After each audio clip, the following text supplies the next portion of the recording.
Oh, mm-hmm. Yeah, I've been there, dude. It's said enough. That's a different podcast. No, but it's this one, unfortunately. We're already recording.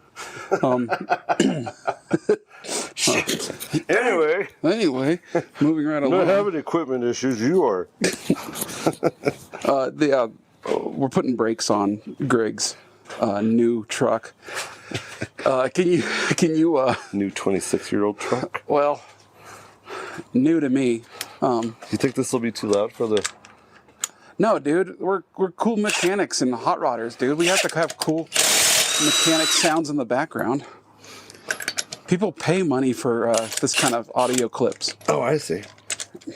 I wonder if we could get somebody to buy something so we could get paid for this. This episode brought to you by your sponsorship. Add it in here, please.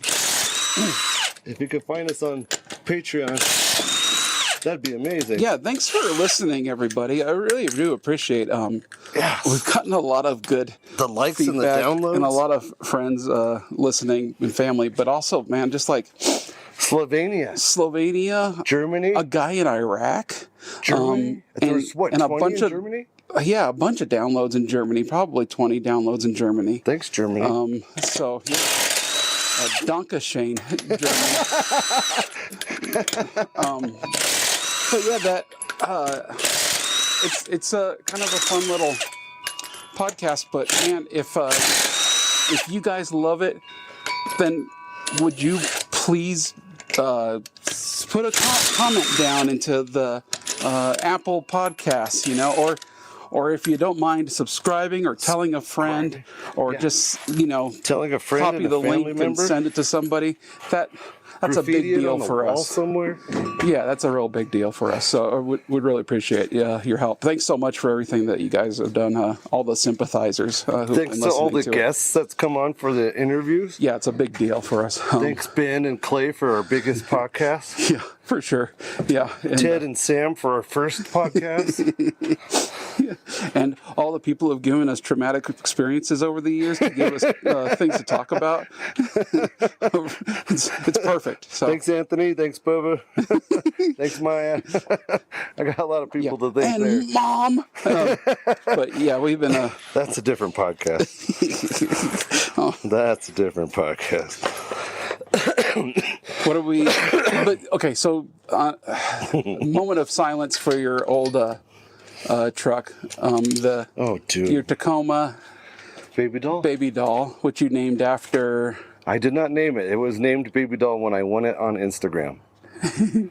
So, the two-door regular cab 2003 4-cylinder 5-speed Baby Doll is going to be decommissioned, I believe. It's a Toyota truck for the rest of us.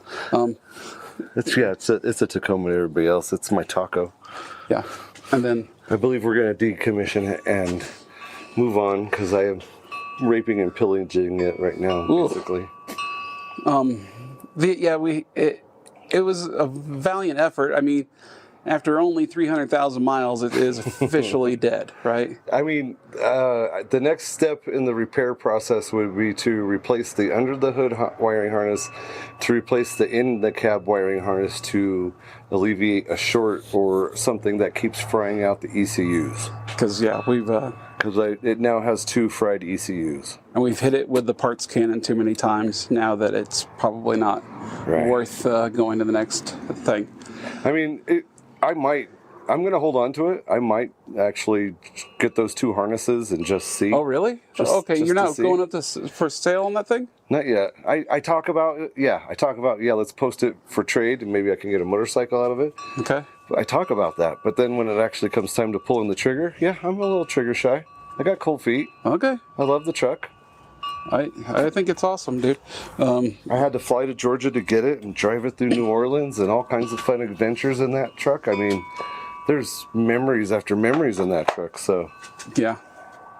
Now the wasps are wanting to build hives in it, though, so. Those fuckers. Wasps. Everybody loves a bumblebee. Nobody likes a wasp. but your chimes are so loud, dude. Can I put this down? I'm so Put it sorry. wherever you want. Okay, I'm just for the podcast. They're too loud. Yeah, I can't hear myself think. wind chimes. How dare you? So now we're actually in Greg's garage. Oh, jeez. That might have been too loud. And I don't want wind chimes, but But impacts are impact okay. are totally cool. Yeah, because that's appropriate for the podcast, and Calm serenity isn't. people are tired of tuning into wind chime podcasts. You know, we want to trade it up every once in a while. So hopefully we can get the breaks done in an hour and end the podcast. Wouldn't that be fun? Yeah. So literally, I think the biggest obstacle will be if those are seized on there in any way, shape, or form, because they are clearly on there for a long time. They're paper thin. We have to pull these are captured on the hub, so you have to pull the hub to get No, I'm just saying rotors off? they just might be rusted on there. Oh, okay. So we might be, come on, get off there, you fucker. Okay. Because all we have to do is change that, because we're putting loaded calipers on. Loaded calipers? Yeah, which means they have brake pads in them. Oh, Loaded up, ready to go. okay. I don't know. You never bought loaded calipers before? I've never. That's an option. You can buy loaded calipers That's from CarQuest, auto parts stores, whatever. no. I've never done that. I absolutely recommend it, All right. especially if you're doing rotors and everything anyway. You just say, hey, do you got the loaded calipers? Because I'm going to do the rotors also. They'll be like, hold on, let me check that part number. And do. There you go. And Loaded then calipers. now the brakes that we're doing are on Greg's. He's got me going that way. On his brand new. What size are they? 17? It should be 17. He's got a brand new truck, which is a 98. Yes. 98 Toyota Tacoma Are they 17? with a big ole, yes, 17s, with a big ole 3.4 liter. Woo, big ol', he says. So fun. How dare you? Well, what was the last truck you had was 2.7. 2.7. But it was a 4-cylinder. I haven't owned anything under 5 liters in a decade. Jeez, bragger. Yeah, I know. Well, actually, okay. Look how big mine is. Fuck you, sugar. Well, I'm not saying that I make a lot more horsepower and I'm cooler or better looking. No, but that's just bigger. That's just what everybody else says. Not You know me. I have an inferiority complex. You can't talk to me like that. He doesn't have anything to say now. I'm trying to load a joke for the inferiority complex. There's so many jokes there. How do you not just jump on the first one? Well, because There's 10 jokes there. well, I have a much better and bigger inferiority complex than you do. Yours is And your inferiority complex pales in comparison to mine. Mine's bigger. I'm so inferior that I can't even. Mine's not bigger. That's how inferior mine's is. Your inferior complex is bigger. That's how inferior I feel. Well, I would crush your inferiority complex awards with my humility and meekness awards. Yeah, I hear that. I hear how humble and meek you are right now. Yeah, so it's kind of fun. But this thing's a 3.4 liter. It's got the extra cab versus your Regular cab. and so we're just transferring all the good stuff and all the fun aftermarket stuff that you've amassed over the years to make that rig. The Toy Tech lift kit. Toy Tech lift kits over on this new gray or the new black 98. And the coilovers are so delicious, man. I can't brag enough about that on any vehicle, you know. Yeah. What'd you get?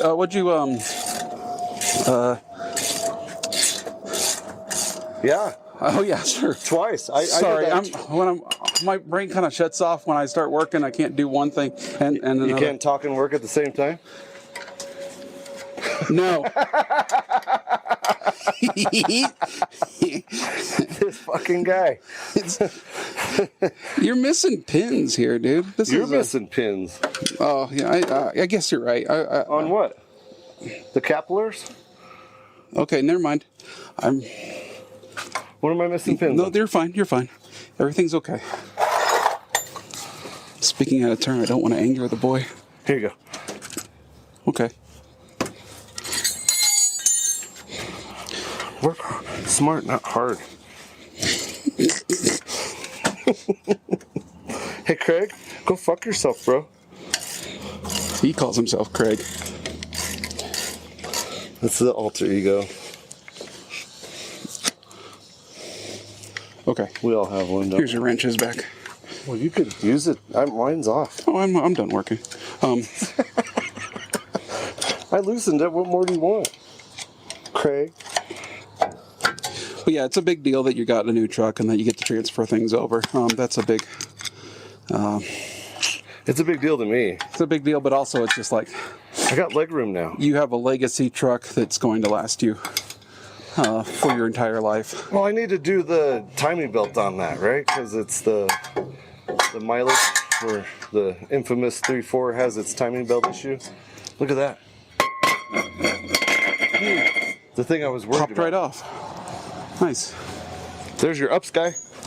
I love UPS. Oh, there goes the brake caliper. Those UPS guys, man, they're hardcore though. They're hardcore, fast. bro. The ups guys are hardcore. I've become This guy's a lazy son of a gun, if you ask me. really? Yeah, he the barely UPS guy gets it to sucks? your porch and just tosses it. Oh, Takes a picture as he's walking away, like, fuck you. It's like, dude, my UPS guy's awesome. I have a delivery box, and I've said it to you. My He's UPS like, guy- yeah, Well, here's your sometimes- package, buddy. My UPS guy sometimes was a good-looking woman with nice legs who would come up, and I would try to flirt with her as best I could while I'm standing in the driveway. But she was aggressive and kind of manly, because she'd come up and aggressively and fast and go, hey, I have a package for you, really low voice. It was weird. Some people say there's innuendo in that, but I don't know. Does she also swim? Yeah. Her name was Leah. Nice, mannish woman. Handsome woman. Nah. Handsome woman. Handsome woman. Yeah, Rotor. but when you're a car guy, man, the UPS guy is their best friend. You got to respect your delivery drivers, man. It still depends, my friend, honestly. Some of the UPS guys hate it when you order leaf springs. Well, sure, everybody hates it when you order a leaf spring. I heard that Excuse you? Isn't that what you're paid for? I guess so. My friend But John Campbell. I would still complain about it, man. What if I need to get an anvil, if I wanted to become a blacksmith? Okay, Am I going to get but- UPS to okay. deliver that, or am I going to Yeah. pick that up in person? If you sign up for the job, that's what you sign up for. Come on. That's like saying, okay, I want to do this, but I don't want to do all the things it takes to do that. Right. What the fuck is wrong? That's what's wrong with America. That's why we're podcasting, because I'm a lazy dork, dude. I don't want to have a real job. I don't want to have a real job. Well, I want to build hot rods. so if you're getting paid from this podcast, where's my end of that? Because, hello. All right, Greg, tell you right now. Oh, shit. Here we go. I'll give you a 200% raise right now from all the money I'm making on this podcast. Ready? Yeah. Okay, now you owe me $400 because it cost me $200 in microphones and whatever monthly fee. You just said it was for money, man. I know, but I'm doubling their pay. What I'm getting. I'm so confused. I'm kidding. No, it cost me money to whatever. It's stupid. so confused. I have nothing to say. Rotor's off. My rotor's on. My new rotor, my new caliper. Well, I know, but if you look at the difference is that my side, I don't care as much as you do on your side. I hope you care as much as I do. See the delay? I have to stop with these. I hope you care. No, I'm just Please care. I'm kidding about the speed. I'm kidding about caring.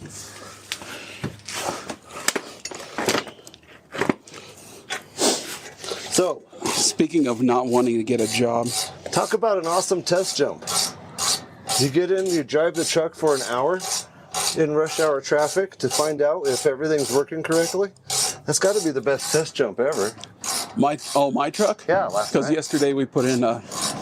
Coil Springs Okay, so favorite. sold the 71, now have a 94 Ford again, despite all the influence that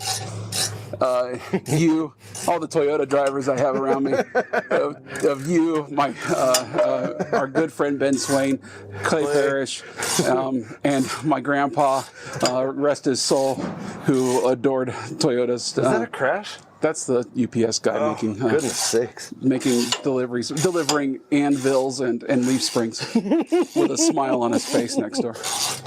That's what it Yeah, but I'm back to my OBS Fords, my daily drivers that I've honestly probably had 20 of them now. Jeez Louise. If you count Broncos, and I do. You went through a couple of them just in class.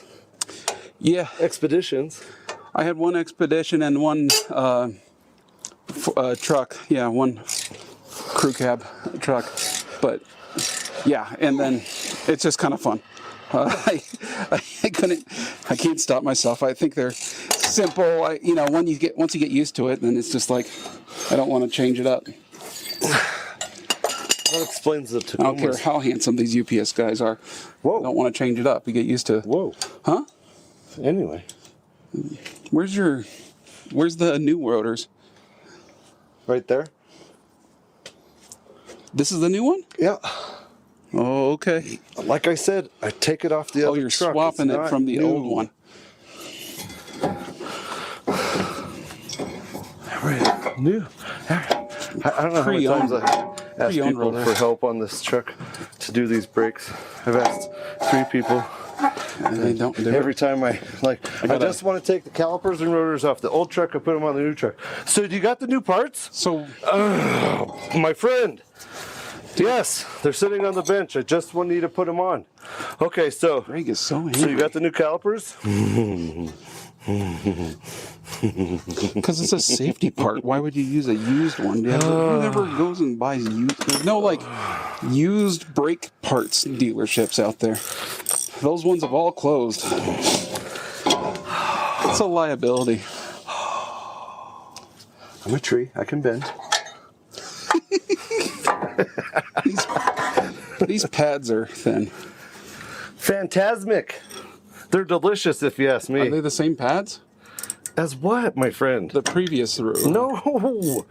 Jesus fucking Christ. How many times do I have to say it? They don't look that different, man. I'm going from the stock 98 brakes to 06 Tundra brakes. Do you remember that? No good deed goes unpunished. Hey, help me. So I go, what do you want help with? Putting the you want me new to put the brakes calipers on. No, Greg actually was saying that he wants help to... he wants someone to scream at.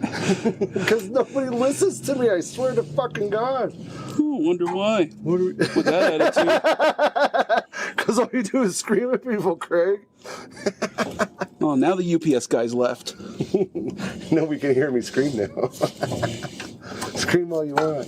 I'll scream with you.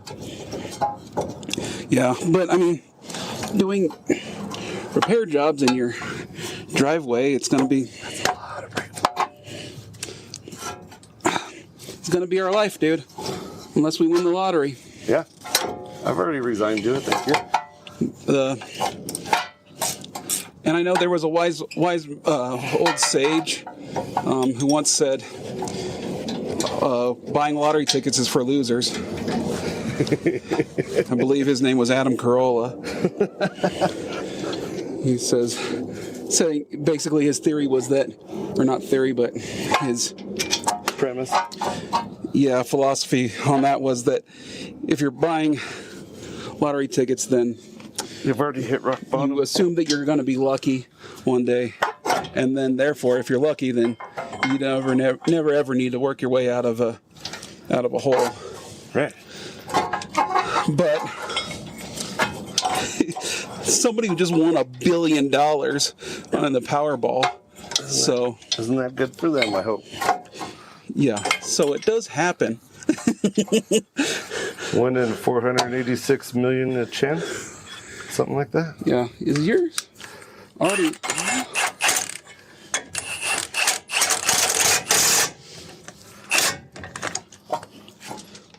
What would you buy if you won the lottery?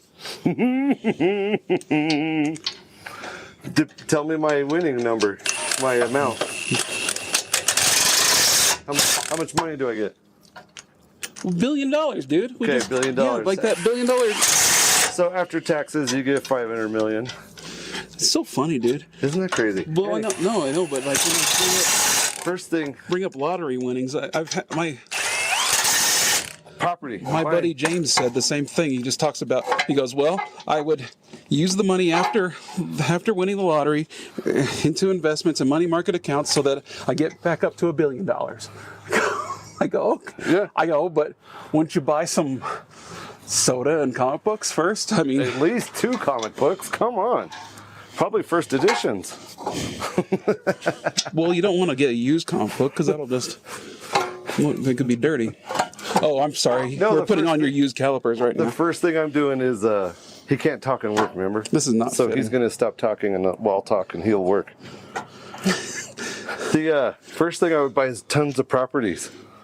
I would buy property in all the places I've always dreamt of living, you know, not knowing if I'm ever going to go there, hoping I'm always going to go to one of these properties, but that's an investment all on its own because you can resell it, etc., right?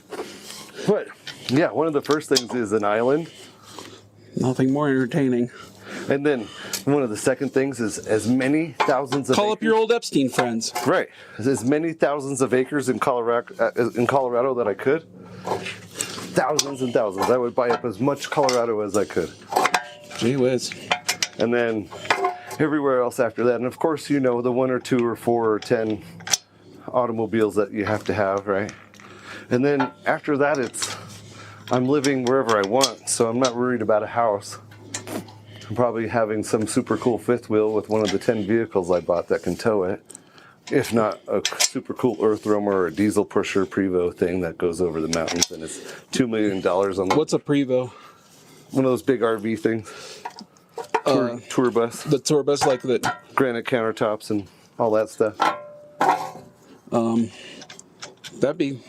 That's interesting. I mean, you got to get a commercial driver's license for that. No, you actually don't. As What? amazing as that is. Why not? Those things Yeah, I know. they're heavy as any semi. Yeah, you can retire at 65, only driving Priuses for your whole life, and go down to the Prevo dealership, order one of those, and drive out of there. And they're like, "You're good to go, sir. Thank you for your $2 million check." Check your how that fits. It does not fit, or something's in the way. And am I being silly?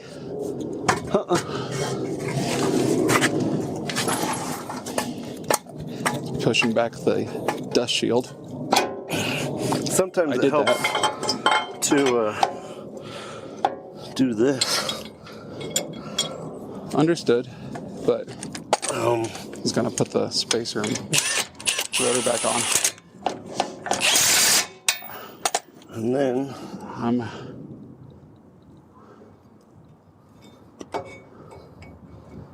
I think we might have a small clearance issue.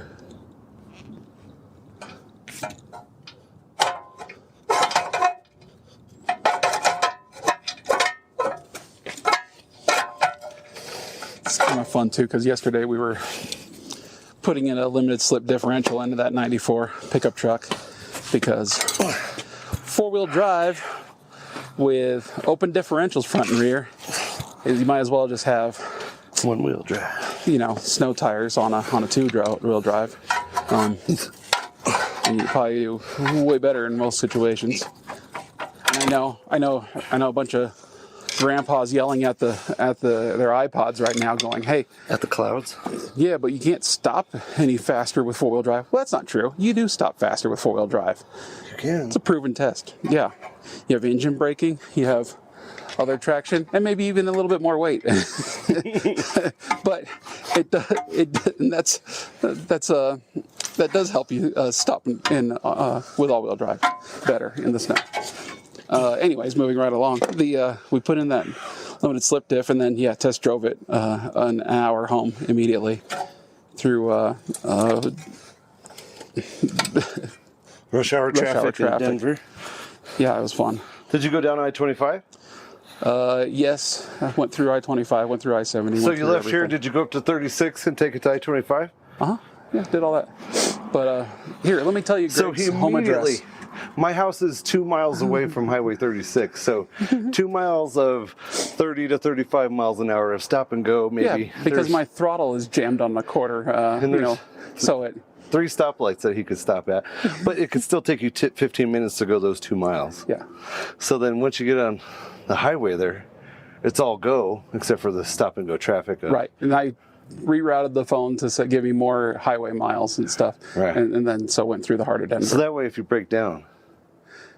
Well, no, it was just... avoiding the throttle. Dude, I just clearanced the dang ring and pinion gears because I'm like I'm getting bigger tires on this anyways. I got to get new ring and pinion gears to get me home. So, whatever. Now he's hammering the dust shield back into place so that... There's a fine line of too far. But, yeah, it's untested. It's tested now. But yeah, I've definitely done that where I've been at somebody's place and I didn't want to spend the night. I just want to go home, with my tools and where my truck lives. And so I can, even if I was undoing most of the work that we did today to fix it, it was. I like to go home too. That's where my favorite blankie is. Yeah. So but yeah, they had a. I think if I won the lottery though, it would be.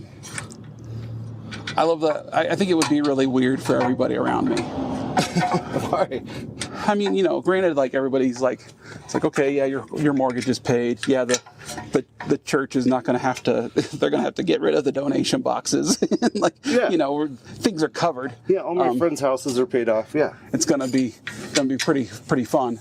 But it's but then it's going to get weird. I think because I'm going to not have anything to stop me now. Because it's like. And your wackadoo ideas. Well, money is freedom, and it's not like I'm going to get just a Honda Accord and then twiddle my thumbs in the corner. I'm going to. He's going to get a Zonda. No, we're going to get weird Cunninghams, like race cars from the 50s and 60s, and we're going to get. Richie Cunningham? Really, really. I never heard of a Cunningham. There's a car called the Cunningham C3. The only person I know who actually owns one is Leno, but it's like my favorite thing because it's just like it's a body that was Italian designed, and that same body was a Ferrari and also this American racer, and the bodies were made in Italy by a coach builder, and then mailed out to America and put into a chassis that was built by Briggs Cunningham, and raced around. But also they had a big old 6.4 Hemi in them back in the and then the other fragile Ferrari body body that went to the Ferrari, and it had a slightly different grille and a slightly different quarter panel and stuff like that, but basically the same shape. And it was, and then it had the Ferrari V12 put in it, and it was all delicate and whatever, not too delicate. Ferraris were awesome, but you have to be delicate. But having the same thing with a big old Hemi V8 in there would be pretty awesome. So yeah, the elaborate, the weird, and then coach building and all that stuff, and just learn a bunch of stuff, But yeah, you have to get crazy weird to the point where I can start getting people to dress me as Batman, I was like, no, I can't come over there during the daytime. You go get really. Just tell them it's your fire suit. Yeah, you get super eccentric, and and I think that's why Jesus won't let me win the lottery, because I'll be really, really weird to my friends. I'm pretty sure it's not up to Jesus, my friend. Everything's up to Jesus.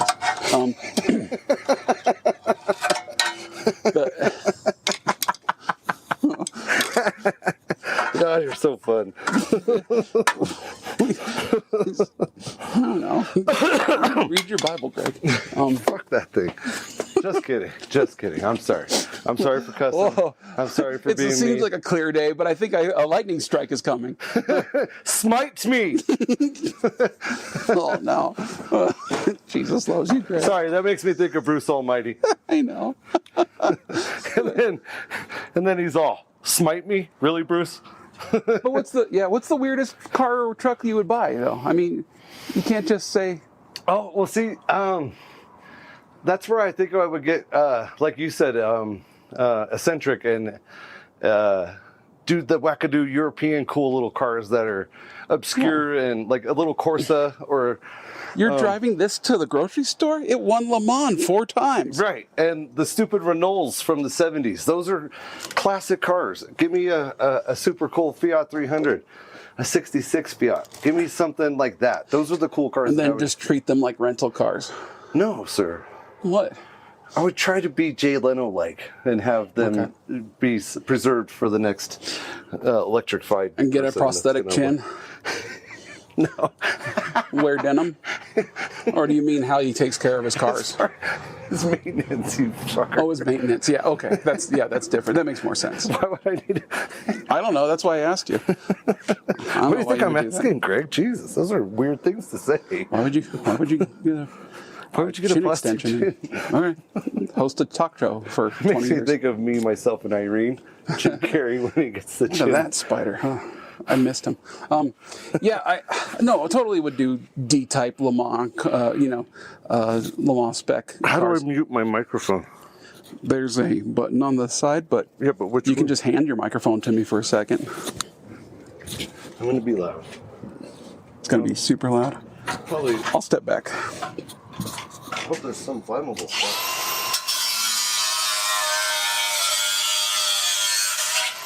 Sparks are flying. Nice. You good? Okay. Let's see. I, Now I'm going to start wrestling, so maybe.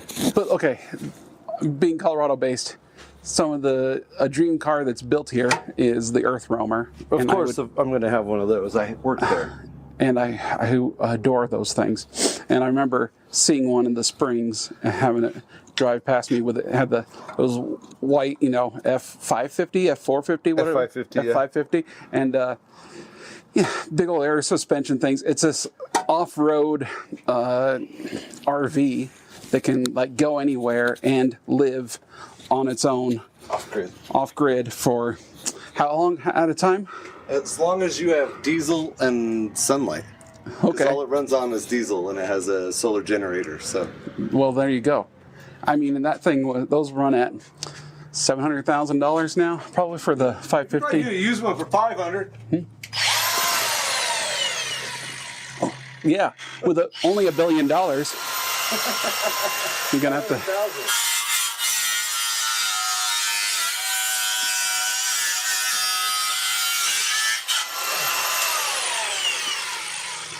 But you worked for Earthroamer. What was your life like at Earthroamer? What'd you do there? I was in the general department, and I was the part of the crew that built the camper side of everything. There's a chassis side. There's a upholstery side. There's a wood cabinet, wood making side. So. You have to look up the Earthroamer on Instagram or whatever right now. And it's changed a lot since I've been there. They're so cool. I left in 2015, and since then they've started making all the composite bodies in house and everything. When I was there, the bodies were made by C.F. Meyer, and we got them, and they were painted, and we just started filling them up. Because you get a cab and cab chassis or whatever vehicle, and that's the... Yeah, you used to go down to Amera Ford on 104th and I-25, order your chassis cab, and whatever color you order your chassis cab is generally whatever your camper was. There was only, at that time, one other couple that ordered a different color for their camper versus their chassis cab. Yeah. So whatever your cab was is whatever your camper was. And then whenever the camper and the chassis were at both locations of origin at the same time, they would come to us, and we'd assemble them, and then whatever number we assembled them is what number they were. And back then we were still below 100. Oh. On the per whatever. As many as Earthroamer numbers chassis. done, yeah. Hey, what'd you have to do to? For whatever reason, this dust shield was stopping this caliper from going up. It's a different size on this one. Yeah. So. But I didn't have to do that on the other truck, and I didn't have to do that on the other side. Okay, but I'm going to go back and double check. Yeah, well, I'll also pause right now to give you time to apologize to me for me taking too much time on this side. I'm sorry for you taking too much time.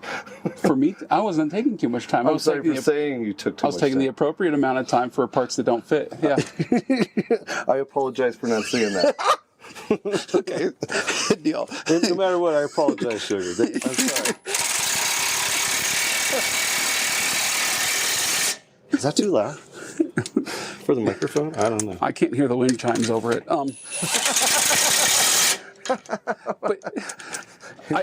But seeing the dang thing, especially being a Ford truck fan, and then this gigantic rig goes by you, and it's built like a yacht, because inside it's all this beautiful. It's got granite countertops. It's got all its plumbing. It's got all these solar panels. It's got wood. Yeah. What kind of wood? Excuse me? What kind of wood? Maple. Maple wood. Usually okay. maple, but you can order red oak and shit like that. Oh yeah, cool. Yeah, just go nuts with it. But it's beautiful. The inside of those things. You probably go in there and go, man, this looks like a house that was built 4 years ago. It's so good looking in there. It's just like a real house on the inside. And, it's insane. Yeah. Ferrari leather, $300 a yard back then. So who knows how much Ferrari leather costs now? Like, so they just go find a wild Ferrari out in the ranch and then kill it and drag in the Scuderia and scalp it, and then put it onto the couches inside your Earthroamer. What do you mean Ferrari leather? They ordered the same leather that Ferrari orders, or something along those lines. Oh, The same from the same quality, supplier. the same style, the same brand, Okay. whatever. Okay. So, Gotcha. If you wanted it to match your Ferrari, you could. Gotcha. Oh, that's fun. Okay. Yeah, literally. Yeah. And the one of the best parts about working there was the Clientele. accoutrements. Oh. Like we got Earthroamer swag. Oh. You know, because don't know what some of the stuff would accoutrement get outdated, and you no longer could put it in the trucks. Okay. So, like at the end, once a year, they would say, "Okay, all this stuff is no longer sellable online and sellable to the." Yeah. So employees can purchase it at cost or below. So we got super cool stoves, camp stoves, and fun things. Well, you're talking. The accoutrements. Yeah, well, I mean, you're talking accoutrements, and I don't know if your accoutrements meant like you just get those little French pastries, Right? No, we would get the stuff that was discontinued for trucks, or stuff that we would try one-offs. Oh, really? Oh, you get like prototyped parts for the Earthroamers themselves? Like cutting boards and stuff like that, yeah. Oh. Stupid thing won't stop freaking leaking. We got a caliper leak. But like they had their own silverware set made for those RVs that would like fit into the slots that were grooved. Yeah. For the and Earthroamer. other things like glasses and camp stoves and everything in the world that we would get embossed or laser etched or whatever, right? Wow. So that stuff would go for this year or that year or whatever. And then You guys had more accessories with their Earthroamer name on it than a retiree with a Corvette. Almost every year for Christmas we got Patagonia jackets Oh, really? with Earthroamers embroidered on them. Dang, dude. That's awesome. Yeah, the Patagonias are awesome. I mean, of course, if you work in any hot rod shop, you're going to get a T-shirt or a hoodie, a black hoodie with a logo on it that has your hot rod shop. You go to Grand National Roadster Show, Will you look at this? Why won't this stop? I'm about to and you are start throwing covered in. cameras. let's see. Oh, we got a puddle. The more I do it, the worse it gets. Well, I'm about to throw hammers. And the fact that it's just leaking fluid is driving me crazy. I'm wasting fluid, it's just leaking away.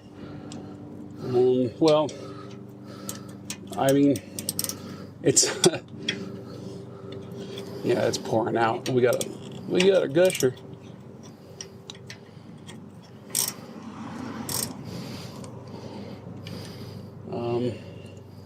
Did I mess up the banjo bolt? I don't know. I don't think so. It's just it's kind of grimy, but we don't have a. I don't think we got a good seal on there. There's no. Looks like it's on this side. You got that's the washer side, but there is. There's washers on both sides. I don't want to go much tighter than that. I'm always worried about. Take it apart and look at it for me. Over tightening things because I had because you get that kind of monkey strength and then you decide I'm just going to hammer everything down. If a little tight's good, why won't a lot tight be better? And then screw things up. Oh. Well, that might have been the wrong way. I've tried 2 washers 3 ways. This will be the 5th time I've had it apart. Okay. Here, listen up.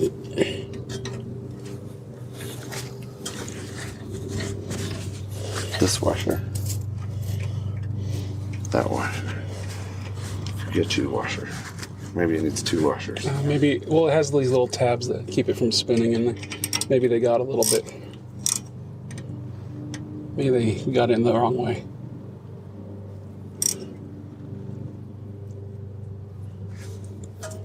I think that might have worked.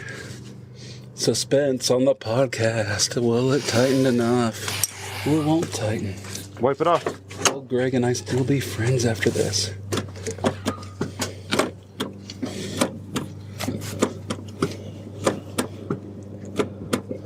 It's coming out still. God damn it. I have a feeling I messed up that banjo bolt. Yeah, it's a... Try putting double washer on it. On this side of it, next to in between the caliper and the... Yeah, I agree. Because that banjo's resting up against the caliper, or the end of the tube's resting up against the caliper side, so maybe that's You got a thicker one than that? Is this gonna be thicker? Will that still fit? Sorry.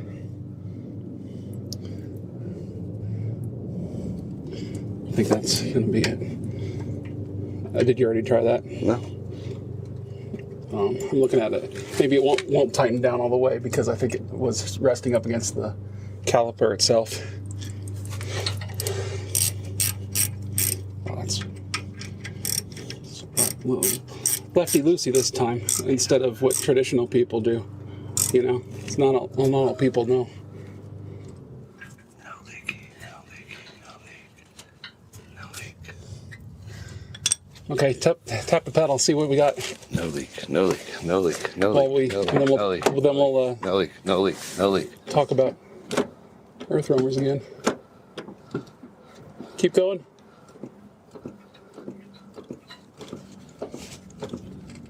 I don't see it pouring out anymore. What about dripping? It's not dripping. You got pressure? I do.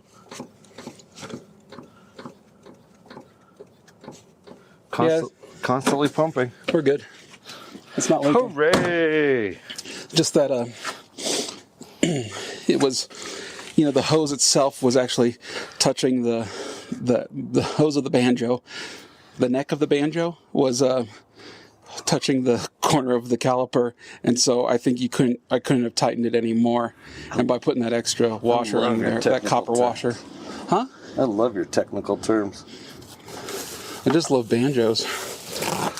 The neck of the banjo. Little Earl Struggs in my Earthroamer out in the woods, man. I got to meet John Mayer. John Mayer. Yeah, that guy's really tall. Yeah. He's like 6'3", 6'4". He's a neato dude, I've heard. Super awesome guy. Or the joke being Adam Carolla reference again. He says, I can't tell if John Mayer is an asshole or if he's really awesome. I think he's really awesome, but he has the ability to be the asshole if he needs. Yeah, it might just be his humor or something like that. He does have the dry Bob Saget humor. Okay. Yeah. So now he's the only Bob Saget. What? Rest in peace, Bob. You brought it up. The only.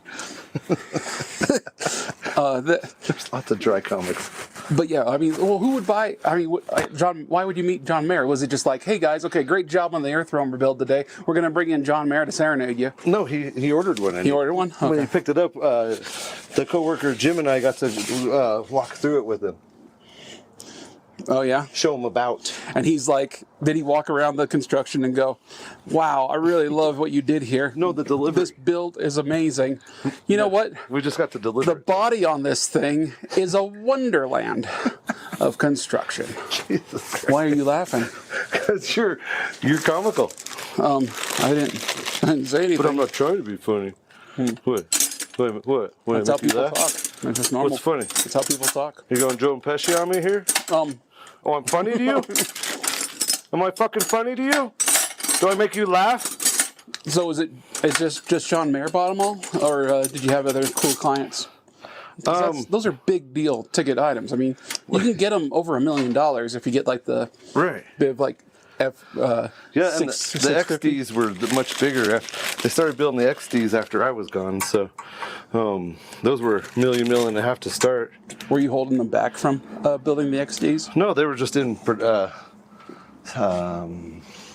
prototyping, stuff like that. Those were F750s. Because they used to be all fiberglass body on the outside. They are, but they're composite or carbon fiber now, I believe.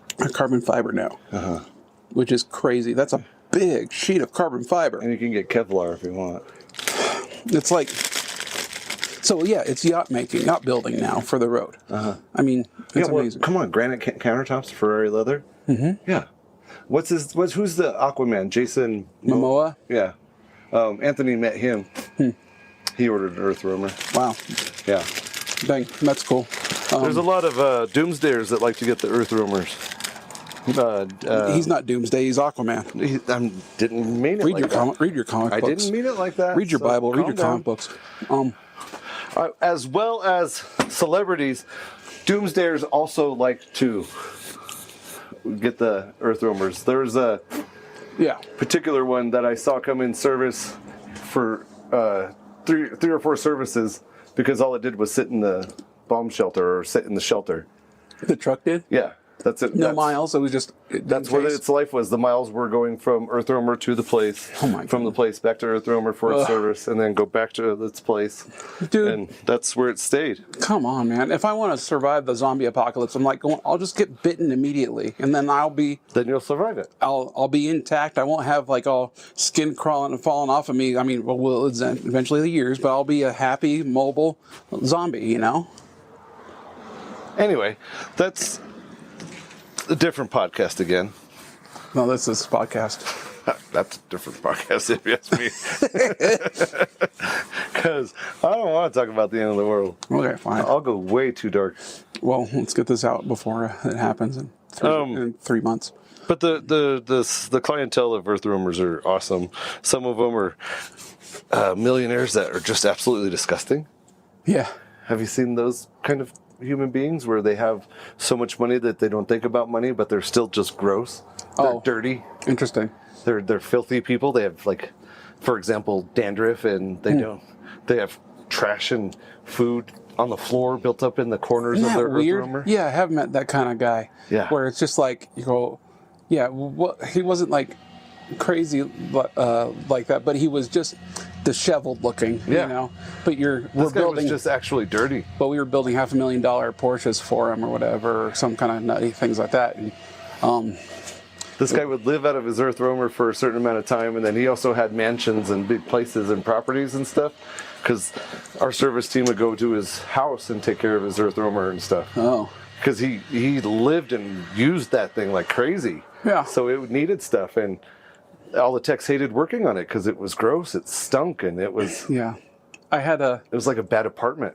Yeah, it was. It smelled like my dad's basement. I would say in general, the more expensive the project I had with a customer, the more. I just lost my watch. My wristwatch just popped right off. That is amazing. Oh, the plastic Chinese part broke. Not the. Dang you, Chinese plastic. I bought a wristband off of Amazon. But my Seiko, the Toyota of wristwatches, is still intact.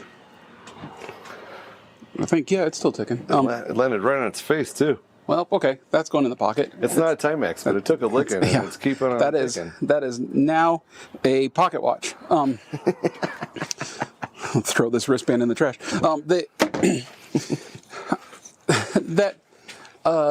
Type of human being? But the type of human being that, like, I started out, like, right out of high school working at Volkswagen, and those customers were always scared and afraid, and any bill that came up, they were arguing all the time. It was really tough. I had a lot of that kind of customer with Volkswagen. I understand. Moved to Audi. Audi had that a lot too. You know, it was just kind of like it was the same Volkswagen customer that just couldn't afford that Audi. Yeah. Got it. In a lot of cases, at least in the ones that were angry and screaming at the time, or it's like, we have to get this part from Germany. Sorry, it's going to take another week, to get, the German part, your part in. And that would ruin it. And it was ruinous, and it was like stuff that was in our fault. It's like, everybody understands that, like any retail industry. But like when I got to Porsche, those customers were great. And you would think the difference, like that joke of, what's the difference between a Porsche and a porcupine? Oh, the pricks are on the inside in the Porsche. It's like, okay. Okay. But they were great. And I think it was one of those things where it was, maybe your personality was a little built into the car, like, I have a Porsche, I'm wearing a t-shirt, I got the Porsche shoes, the Porsche design wristwatch, the key ring, the sunglasses. I live the life. Just look the overcoat. At me.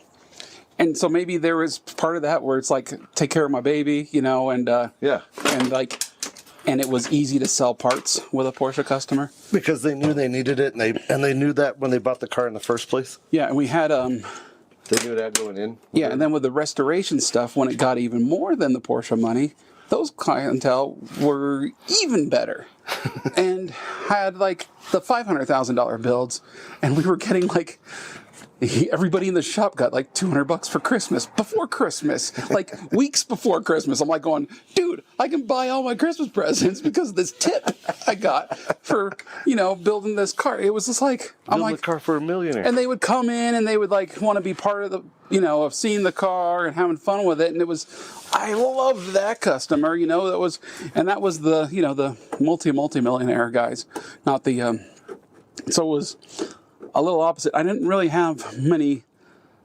I honestly had harder customers the cheaper the product got, and I maybe because the percentage of the stakes were higher for people, like a $15,000 car for the Volkswagen Jetta was the average American can't afford a $400 in emergency right now. Yeah, maybe, and so a $15,000 Jetta, if it breaks, they're not going to work, and then they can't afford the bills. Yeah, and it's like, okay, so if let's say I was restoring their hot rod and I and the caliper was leaking, like we're seeing right now, right, and I couldn't get it to stop, then it's not like his dentistry off practice or his 15 different in and out franchises stopped, came to a halt, because he couldn't get to the office.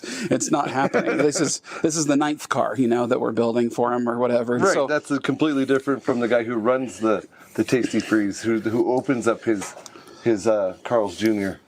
franchise. Yeah, he maybe needs to be there so he could pay his minimum wage employees to. Yeah, so maybe that's just it. That it was that was 50% of his entire income was that car, then he would be a lot madder at us if we took too much time. And if you told him it was this much more, then what originally was brought in for. And so that's kind of how it was at the Volkswagen level. And although I love the customers, and we had a lot more attractive women coming in at the Volkswagen level than we did at the $500,000 hot rod thing. You know, not a lot of. Those guys aren't that hot. I love them so much, and it was kind of cool because, like, I mean, a good hot rod dad goes a long way, but he's not hot. And you get like a roving groups of grandpas coming in, you know, and they were so fun, but it's like, because they would come in and they'd like, oh, what you working on now? And there's 10 grandpas because part of the car club. And it's like, oh man, guys, give me my ears back. Come on. Got your nose? No. I need to smell what this is happening. Give me back my nose and let me get back to work. You can't get another quarter out of my ear. Yeah, exactly. You can't just pay with this car, these upgrades, with quarter ears. Ear quarters. Ear quarters. So, yeah, it was so fun, dude. Oh, I loved it when there was a car club that would come in, and it's like, I go, oh, guys, you can go anywhere in the shop. Do you have any questions? Let me show you what we're working on now. I go, have you seen this and stuff like that, and bring them around. They were the best. It was so fun. I loved it. But yeah, so it was like the higher end clientele was always easier going. So I think I don't know. So my recommendation is have a customer that has millions of dollars, right, to spend on their toys. I think honestly, you know, the Bronco customer is really cool. He's easygoing. He has his objective, and the 73 as long as Bronco I stay within his objective, he's going to stay that way. I believe. I think it's when, like you said, things get out of that realm of where I'm comfortable. So the person that has the Volkswagen can't afford the $1,500 repair. The person with the Porsche can't afford the $15,000 repair, but he can suck it up because he knows that's what it's about. Yeah. The person with the $500,000 Porsche, he has no worries at all because he can afford a $500,000 Porsche in the first place. Yeah, and I mean... So then when a $5,000 wheel breaks or something, he's like, oh, that's $5,000. That's a lot of money, but it goes on it's only 1% of the price of the car, so what's the big deal? But the stakes are big with those customers that are paying $500,000 for a car. They are, because you could lose that $500,000 job. And because a lot of those guys, you don't build just one car for them. Right. And so you have to make sure that you're really good on this first one. Yeah. And then, because you always have to treat your customer like you're going to build the second car for them. And nothing's more priceless than word of mouth. So yeah, and that helps big time. If you have the proper scenario with the first customer, the first time, you know, the first impression always is that's what they're going to repeat forever. The first car I brought to him, he did it right. Yeah. You know, that's what they talk about. Right. Even if they've had 6 cars done. You know, it all started with the first car with that guy. Yeah, absolutely. And after that, I was hooked, and I couldn't have him build enough cars. I had family members go to this one Meineke down south, and they all still go there. After shout out to Meineke. Well, don't go there now, but because there was one tech there who took care of my grandpa. Oh, now he's gone? Serviced the car. He was fantastic. That was in 1998 or something like that. Oh, 26 years ago. And he did such a good job that they still go to that Meineke today. Well, I mean, the houses are near that one Meineke place, but that Meineke sucks. And they blow up stuff. They break things. They overcharge like crazy. You know, if I can't get to my family's cars or whatever, then they bring it there. And get so no shout out. Everything gets terrible there. Well, because that guy who did the wonderful job on my grandpa's truck, you know, back in '98, is probably dead and gone. You know, and it's like, and that reputation stuck. You have good workers, good employees. Okay. That reputation will stick forever. Yeah. Well, I don't know how many times I've heard somebody say, "Yeah, my grandpa started going there. The guys that worked there when my grandpa went aren't there anymore, but I still go because." I know, that kind of thing. So it's like, oh man, just get a Yelp and go, you know, find your mechanic that way. Don't. But what if? Yeah, I don't trust that. People will say the wrong thing for the wrong reason. Well, it's a start. He didn't give me fresh water when I asked for it, so he's getting 0 stars, and I'm going to say his customer service sucked. I guess so. Even though their car was fixed for $200 off. Do you want me to pump your brakes, by the way? Believe this? Well, I mean, can we still... Well, Yeah, we'll talk. We'll talk independently. But yeah, Well, then pump and hold. I'll pump it and hold it. Pump and hold. Tell me when you're holding. Tell me when you hit the floor. Okay. I'm hopping in the truck now. Pump, pump. It's so tiny in Japanese. Okay. Pumping, floor. Wait, hold on. I got no pressure yet. Yeah, pump it up. Get good pressure. Hold, pumping. But yeah, like, I think if you had clientele that, okay, I'm holding down, Keep it right there. holding down, Hold on. Don't move. not moving. Slowly bring your foot up. Slowly, Tell me when it's all the way up. all the way up, Closed. Pump it up. pumping. So when the clientele is like that, that shop will stay open Holding. for a long time because of that simple fact of what you Down. said. Yeah. Grandpa went there and it was the best experience of his life. Pump it up again. So Pumping. the word of mouth reputation is what Holding. America was built on, and Down. Yeah, and that one Meineke is living off of that reputation of that one guy from a decade ago. Now, Closed. still. yeah, So, and actually that was last millennial, for fuck's sake. Come on. I know. So, Switching sides, going to the driver's okay, side. I can let go of the pedal right now. Yes, sir. Yeah, that's what I meant when I said closed. I didn't hear you. Oh. But this is how you pump brakes. You argue. That's a lot. That's a Well, I big, didn't hear you. well, that's a big part of pumping brakes. If somebody's not arguing with you, then you're not doing it. You're the right not way. doing brakes right. Yeah, exactly. Even if it's your best friend in the whole wide world. You're still gonna get a soft pedal. Pump it up. Soft pedal's the name of my jazz funk band. They don't travel with the meat birds. Holding. So, like and that goes with the hot rod Down. too. You know, I still go to that hot rod shop even though it's the overpriced place. Yeah, or if it switches owners and stuff like that, it's like that Close. loyalty of Pump a it up. customer is just kind of is amazing sometimes. It is. It truly is. And some guys are Holding. just scared.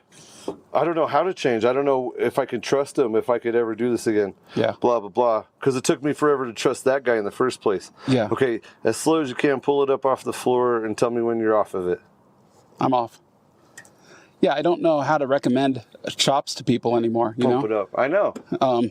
It depends on their personality. when's the last time you took your car to somebody else to service it? To service it? Yeah, Never. the pedal feels pretty good, by the way. Give me one more pump up. Okay, down on the floor. No bubbles. I think we're done. Cool. Never. Ever. Yeah. Because all my friends worked at Grease Monkeys and Jiffy Lubes and, dude, I blew up another motor. I know, What right? the fuck, dude? I How are you still working there? I don't know, man. Yeah, I got an oil change on a road trip because I was just like going, okay, $70 or whatever. That's as cheap as I can buy oil and filter on my own from the store. Right. And then And then you're and they overfilled it by 2 quarts or 3 quarts, and now you're screwed. I'm like, well, I caught it because I got gas afterwards, and I said, I better check, you know, and like they were going to do an alignment, but they couldn't do it right because they couldn't get a bolt free. Oh. And they so it pulled even worse to one side because they decided, oh, we'll just get the left side in the green because we can't touch the right or whatever, which just made it worse instead of. So it's like, you're horrible. Give me my money back. And, like, Shout out to Meineke. yeah, it's like I only have somebody else do it unless I. Yeah, that wasn't even Meineke. It was a dreaded Firestone. But I. Yeah, I don't like Firestone. Unless they become a sponsor one day of the podcast, then I love them. But right now, I'll tell you what. I tell you what. Coupons, man. Coupons will kill your car, dude. Tell you what, because it's like, yeah, I'll save $20 doing this or whatever. And then you try a new place, and it's like, your car's doomed. Doomed. Yeah, and and all of that always depends on whoever's working on your car. Because your grandpa got the best guy at Meineke that day. Yeah. That doesn't mean everybody else got that guy. They could have got, fucking Walter. Effing Walter, dude. Sorry for cursing. And Walter's only good for fucking smoking weed and playing video games. But, he watched a YouTube video so he could change oil. Then he watched the training video in the back room for 20 minutes. There's so much that can go wrong. And I guess I get why someone who's not a car person, who doesn't really get into it, I totally understand why you'd start getting panic attacks on it, if something goes wrong. Yeah. And you're at the mercy of a bunch of... Well, didn't you get panic attacks when you were learning how to do this? Yeah, but that's because I was being yelled at while I was learning, and and my paycheck was in the balance, It's like, you're not doing this right. You're not doing this fast enough. Stupid kid. And working for yourself and servicing your own stuff.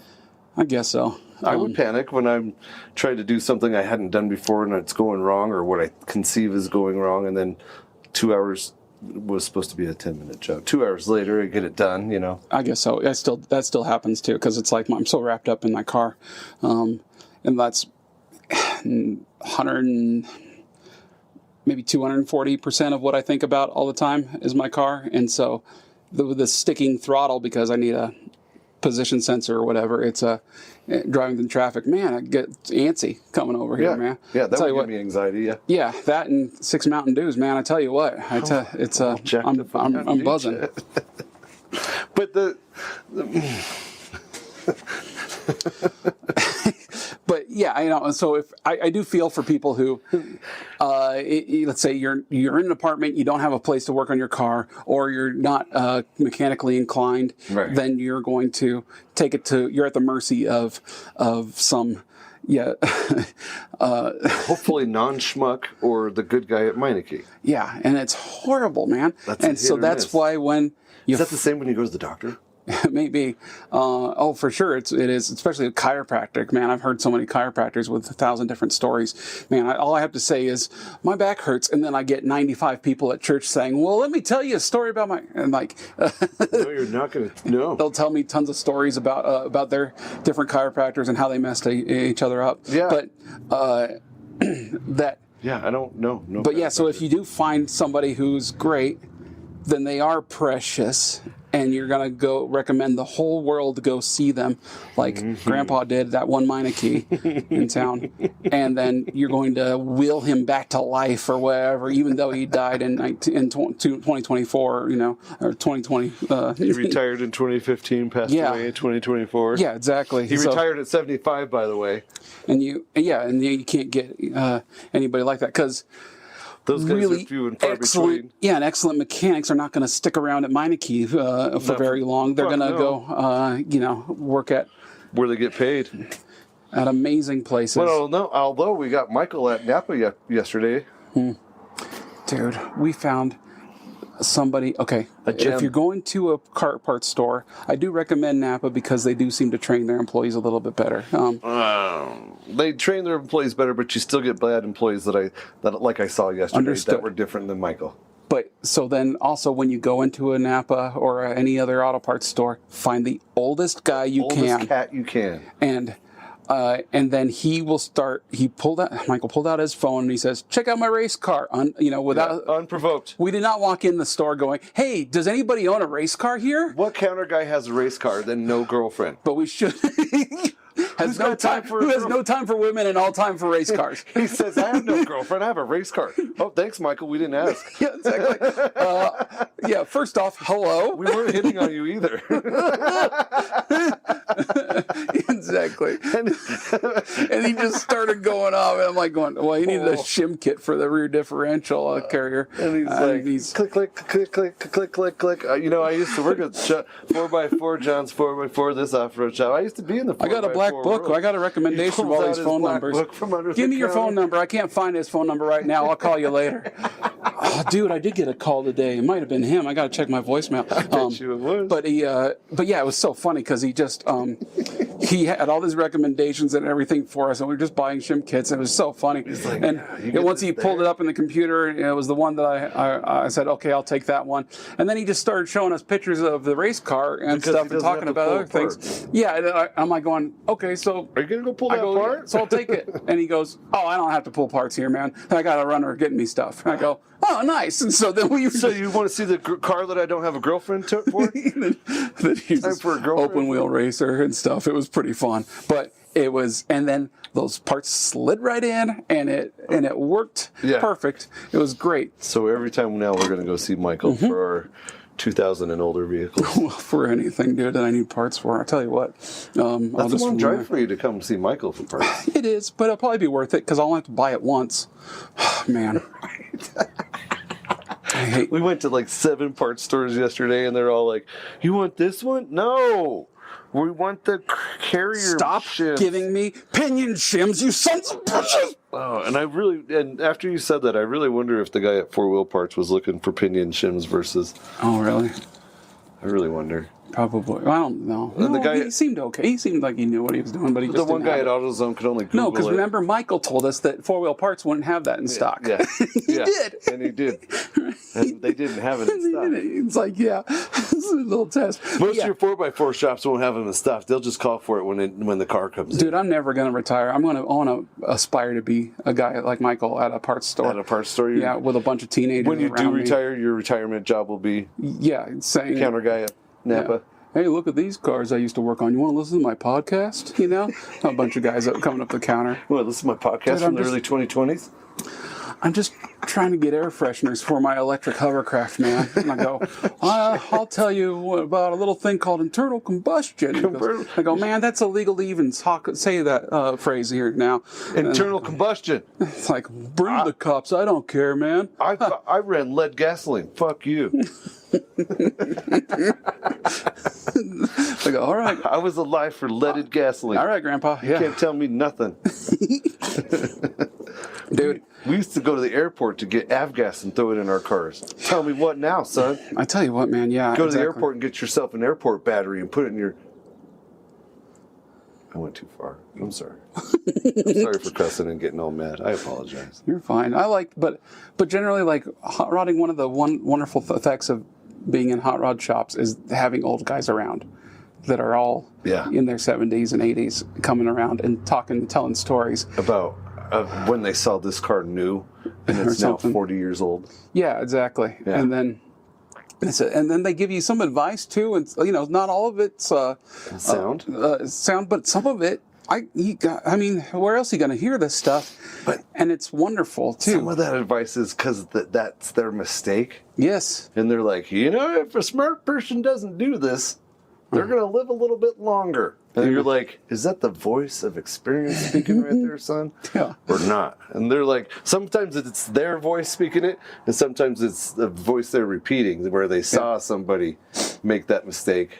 Right. Or make that confident thing, make that right choice. Yeah. And so, when we had the roving packs of grandpas, they would all be huddled around the engine bay that you were currently working on, and so it's like, okay, shop tour time, guys. Let's all look around the shop and because I'm not going to be able to turn wrenches with you guys right now. But then I learned a lot from them. Even just walking around, and then they would say, my buddy here or whatever, or have you ever tried this kind of thing? And so it was like, there's a few part suppliers and stuff. I got good websites for Mopar parts and some other things like that I needed, and advice. And then some guys would sell us tools and stuff they weren't using. I was like, I love you people. I love you guys so much. Some of the best tools. And those tools. Yeah, and it was pretty cool. But and maybe they're there to time wasters, but also some shop owners for sure will call them time wasters. But man, that was part of the joys of that. Those are the guys that keep our jobs going, though. Yeah, because they're customers. Not only that, they're the ones that encourage other people that have the money to spend it that way. Yeah. If I had that money, that's how I would spend it. Well, that's that hot rod shop. And that's the joy of hot rods is that it's generational, and they're trying to keep kids and get more people into it. Because I don't know, Well, there's some guys that can only afford to do some things themselves, and they have that friend who can afford it to send it to the shop and have that stuff done.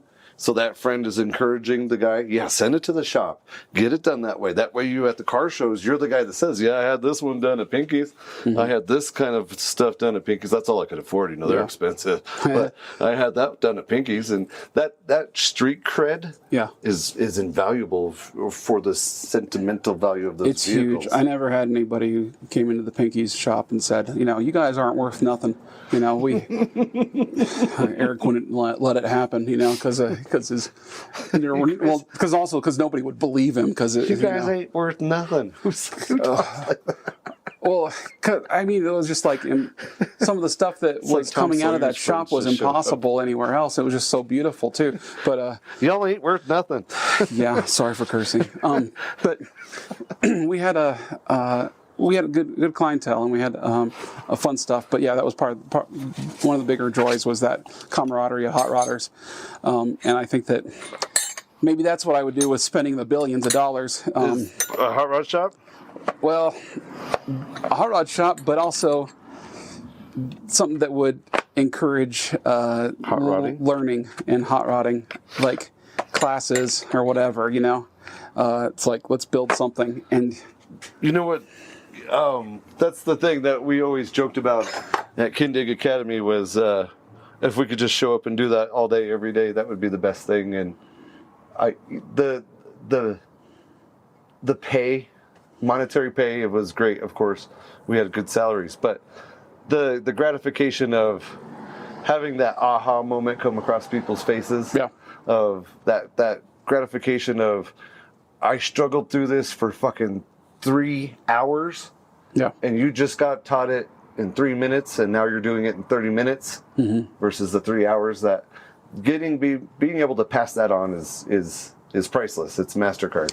Yeah, it's priceless. You can't put a value on being able to show somebody how to do it themselves. Well, that's amen. And it was a joy being there. It was probably one of the highlights of my life. I think that class, it was just so fun. But that.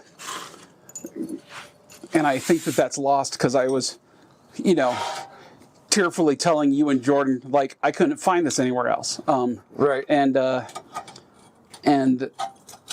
don't know if I could replicate it anywhere else.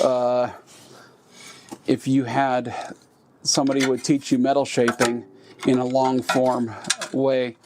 There's Ray Shalin out in Massachusetts who's got he's got longer classes. He's got the 3-day courses and things like that. But then he takes on apprentice programs. Yeah. Where you actually have a project that you have to fulfill and get graded on it and stuff. Right. Yeah. And that would be, and I've seen Kindig guys come out of there too. And other guys that are. Well, Kevin Mason has his school. Kevin Mason, yeah. The Kingdom Metalworks guy who and he came and trained Jordan and I, and that was one of the best 2 weeks of my life. He's from another country. England. England? Yeah. I've heard of it. Yeah. Yeah, we talked about it in one of our podcasts. My cousin married an English woman. Yeah, it's cool. Yeah. Yeah. No, I'm okay with it now. Oh, because of that? Uh-huh. Okay. But yeah, you changed my mind, dude. He's the guy that lived next door to the AC Cobra factory. Yeah.